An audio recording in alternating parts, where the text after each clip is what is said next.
कहते हैं ना, आप झूठे वादे करके सत्ता में तो आ सकते हैं, लेकिन लोगों का विश्वास जीतने के लिए आपको ठोस कार्य करने की आवश्यकता होती है। मुखर संवाद को धन्यवाद। आपने आज जिस तरीके से एक्सपोज किया कि मुख्यमंत्री की सभा में मुख्यमंत्री की बातों को सुनने के लिए लोग ही नहीं रुक रहे थे। मुख्यमंत्री का भाषण चल रहा था, ये जश्न उनका था, जश्न सालगिरह का जश्न था। वो लोग कुर्सियां छोड़कर जा रहे थे और पूरा सामने का जो एरिया था वो खाली था। साहब, हमने भी पहली बार ये देखा है नाकामियों का जश्न कोई सरकार मना रही है और लोगों ने भी माकूल जवाब दिया।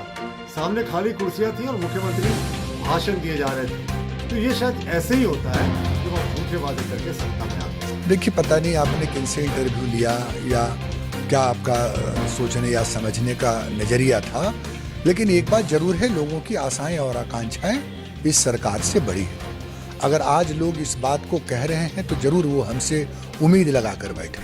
आपको याद होगा, इनके शासनकाल में रघुवर दास जी जब मुख्यमंत्री थे, एक बेटी की दुष्कर्म के बाद जब हत्या हो गई, उसके पिता जब मुख्यमंत्री से मिलने जाते हैं तो उनको यह कहकर गर्दन पर हाथ देकर भगाया जाता है कि आप यहाँ राजनीति करने आए। महिलाओं की अस्मिता के तार तार पर सवाल उठाने वाले लोगों के साथ किस तरह से दुर्व्यवहार होता था, यह राज्य की जनता देखिए।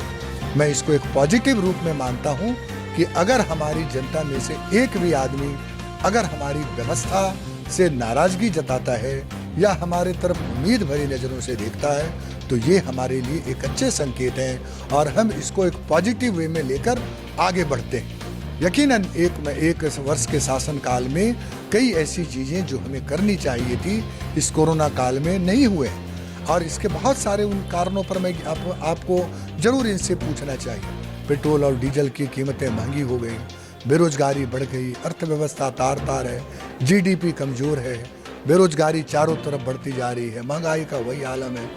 हमारा सरकार का खजाने में कोई सी प्रकार की सहायता नहीं हुई, लेकिन फिर भी हमें खुशी है कि जो राज्य की सबसे मूलभूत जरूरत है कि किस तरह से लोगों को भोजन उपलब्ध कराया जाए, स्वास्थ्य किया जाए और रोजगार दिया जाए, इन तीनों क्षेत्रों में हमारी सरकार अच्छी काम कर रही है। जब टूटती है आस, जब थकती है सांस, जब रूठते हैं अपने, मुंह मोड़ता है जमाना, जब अंगड़ाई लेता है संकल्प, फिर बनती है कहानी, बनते हैं अनमिट निशान। देखिए मेरे साथ संघर्ष की दास्तान।